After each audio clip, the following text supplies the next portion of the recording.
Hi folks, my name is Justin. And I am Randolph the Brown. There's hair in my mouth. The brown? The Brown. You're not wearing any brown. I think that I'm wearing brown head to toe. Today folks, we just saw The Hobbit, An Unexpected Journey. An unexpected pain in my ass.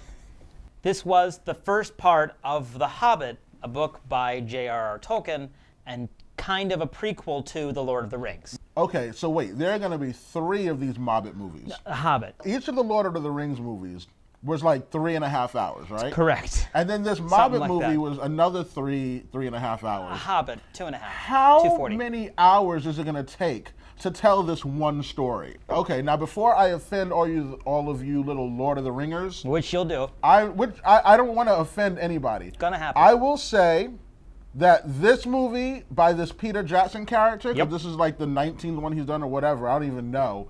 Fourth. Great job.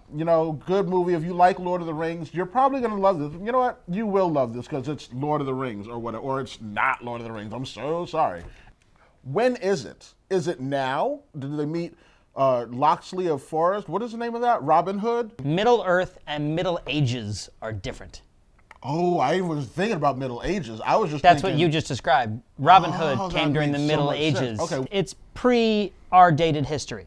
These books are not necessarily stories, they're more of literally historical documents to this other world. That's what he kind of wanted to create. Fine. Don't get me wrong. I don't have a problem with this stupid movie. I just don't understand it at all. That big race of elves that knows all this magic and stuff, they just were like, we're out. Are they in France? True Hollywood story. Elves, where are they? Well, because I'm just like, are you an elf? Am I part elf? I feel Really? a little elfish sometimes. No, you don't. You feel. Are you a dwarf? Where are you going with this? What? Where? Oh. Why is it that in this movie, the only place they could talk was on cliffs? Every scene, they were standing on a cliff. I was like, is this world full of cliffs? Where are you going? I don't know. Come to the cliff and I'll tell you. This is the before the Lord dumbest of the Rings. conversation I've ever had the displeasure of having to sit through. I can't promise even you, this is not the believe dumbest it. conversation even we've had at this table.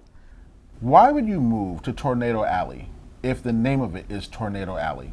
Mount Mount Rushmore is Rushmore. a giant geyser, right?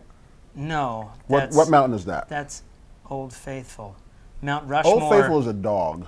And honestly, I would love to see a cartoon stab another cartoon in the head. Do sharks poop? Have you seen a shark poop? No, but I All still right, know then. they do it. So we saw this film in IMAX 3D in the high frame rate theaters. I've paid rent less than I've paid for this ticket. Honestly, it took me 45 minutes to kind of adjust, and even there were some shots towards the end that I was like, oh, I feel the difference for it. There were a lot of still like handheld and jib shots and sweeping pans that filmmakers use a lot more now because camera movement adds to the story, adds to the filmmaking ability. But I think the high frame rate actually means you can pull back on the movements and just let the actors do what they can do because it captures their performance more. That makes any sense? It sure does. It makes perfect sense. I think we should talk about that some more. The acting was great. Everyone did a Yes. great job. Who's the Hobbit? Martin Freeman is Do I the know gentleman's him? name, the Hobbit. Of course, Ian did a great job, and then Andy Serkis, who Ian McKellen, is Magneto. is the most famous guy no one knows the face of. Who? Andy Serkis, I don't know him. who played Gollum, Oh, okay. who also played the main chimp in Rise of the Planet of the Apes. Oh, one of my favorite movies of 2000, blah, blah, blah. He also He was King Kong in Yeah, Peter yeah. Jackson's another 3-hour. Peter Jackson, when making a movie, if you notice, we're getting about 205, 206 into the movie, shut it down. Commend Peter Jackson. He did a great job of creating that first third or maybe half of the book and making a nice arc out of it, still allowing us to live a full story and feel like we completed something. Yes. I don't know who I'm talking to. If you are a fan of these movies, you're going to go. So I'm just going to say go. I enjoyed the movie a lot. Totally worth time in the theaters. I would say you don't have to see it on a high frame rate. It's great he did it. It's a lot of learning process, but it's not necessary.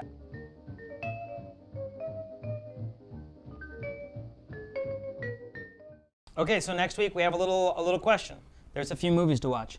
There is Zero Dark 30. Nope, absolutely not. Okay, not happening. There is This Is 40, the Judd Apatow movie. Oh, God, Okay. Judd Apatow. And there's I can't. actually what I would like to see, which is Jack Reacher.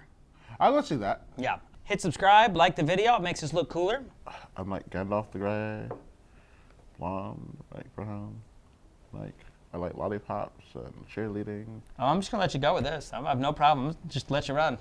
And then like last week, Bobby took me to the movies, to the drive-in. Lost my hat. Do I have hat hair?